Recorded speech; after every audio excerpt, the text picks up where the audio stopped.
Greetings, everybody. Strength-based education is what we studied this week, and man, is it powerful. So I'm going to begin by talking about how each of the principles that the article presented, how I would apply it as a coach.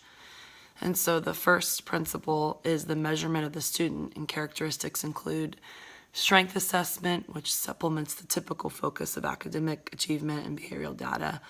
So I find it very beneficial, and I am considering my current volleyball team taking the Strength Finder exam, just like we did, just so I know how to effectively coach them. And I'll kind of touch on that as I go down here, but I think using a different method like this to help student athletes operate in their strengths it seems like a new phenomenon, but it seems really intelligent. So I would start there by implementing that into my coaching. And the second thing, second principle, it talks about educators personalize the learning experience by practicing individualization, where they think about and act upon the strengths of each person. One of my strengths is individualization. And so I really value the unique qualities in every human being and thrive off of bringing them together, which is why I think I've been such a successful coach. Coaching, a lot of people say, is an art. And I truly believe that, because you're dealing with every single person's background, personality, motivators, hierarchy of values, thinking styles, cognitive, mental capacities, emotional, lots of variables. But it's fun to get to know people and find a way to cohesively work towards a goal. And so it's important to have an actual system and method to do that. I just instinctually know how to do that. It's just, I'm natural at that, but to take it a step further would be really beneficial in the classroom, but especially as a coach, so that I can help the student understand themselves better and connect them to the whole and a part of the process of the whole entire team.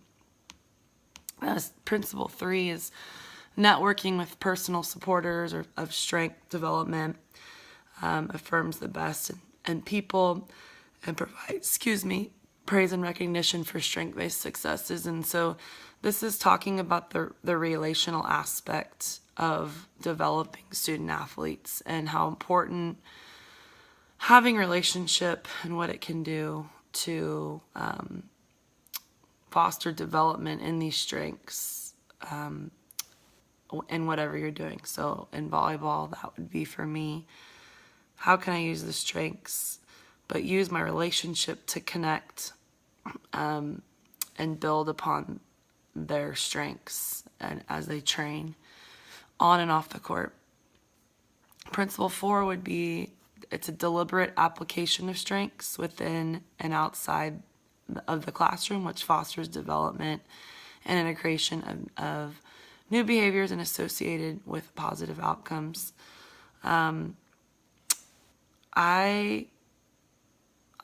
really like to